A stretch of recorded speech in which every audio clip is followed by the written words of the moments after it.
Hey everyone, this is Tim from Your Six Studios. Today in this video, I'm going to show you a quick fix if you aren't getting audio through your TV on your PlayStation 5. Just go up to settings right here and select this, and go down to where it says sound.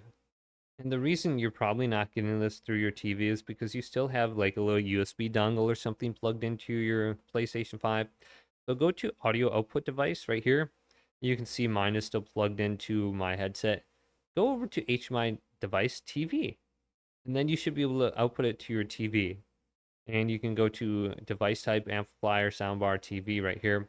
Now, if you don't want to switching over to your headset every time you plug in your headset, check mark this and uncheck mark it to the left. And now when you plug in your headset, it's going to always stay on your TV. And we can go on down through these settings. Now, maybe we want our headset plugged in, but the game sound to still come through our TV. So what we want to do is go down to audio output to headphones and just do voice chat. And then the game sound will come through the TV. So we should be good to go. And the audio should be coming through our TV now. Hopefully this video did indeed help you out. Did leave a big thumbs up and subscribe to my channel down below.